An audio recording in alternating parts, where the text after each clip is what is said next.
À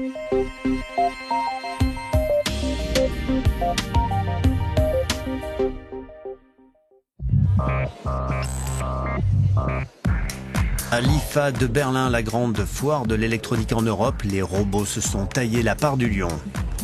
Ils semblent avoir même supplanté l'Internet des objets, soit l'extension, l'application de la toile à des objets ou à des lieux bien réels.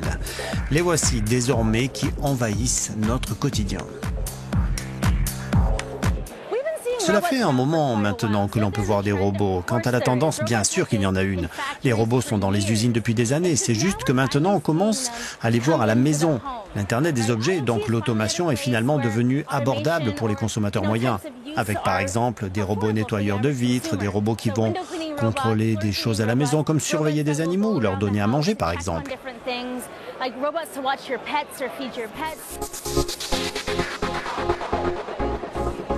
Si les robots font des choses comme le ménage et l'entretien, alors les humains pourront se consacrer à d'autres tâches ou loisirs. Et ces mêmes humains peuvent les programmer directement à partir de leur smartphone en utilisant le Bluetooth par exemple.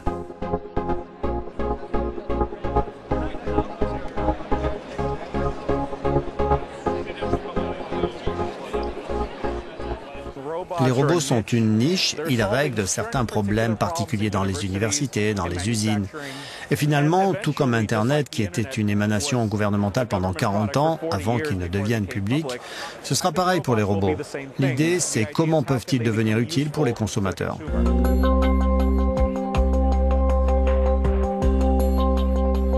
Certaines inventions peuvent paraître plus légères, il n'empêche, elles peuvent se révéler utiles, comme cette machine à café dotée de reconnaissance faciale et donc à même de préparer votre expresso ou macchiato préféré.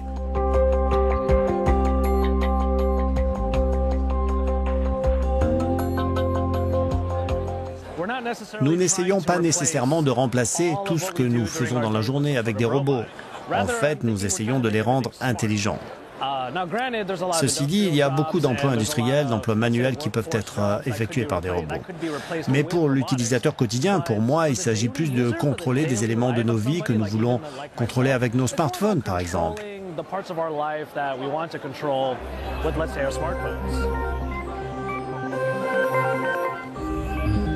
Ce robot qui nous vient de Corée du Sud nettoie automatiquement les vitres. Il fonctionne comme on a pu le comprendre, à base d'aimants, un peu comme pour un aquarium.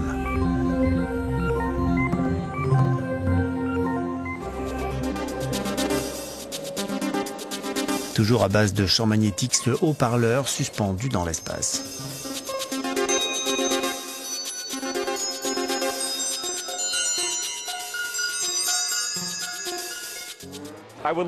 J'adorerais marcher dans ma maison et avoir de la musique quand j'entre dans une pièce. Mais le problème, c'est que j'ai déjà investi dans une chaîne Hi-Fi.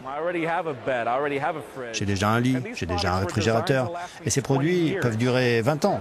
Donc pourquoi est-ce que j'investirais 2 fois dans un réfrigérateur s'il ne va pas rendre meilleure ma nourriture?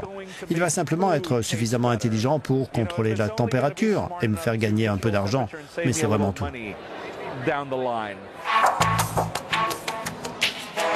Et pour les fans de Star Wars, ils peuvent revoir ce petit robot qui réagit et obéit désormais au poignet grâce à des capteurs et autres accéléromètres dissimulés dans un bracelet.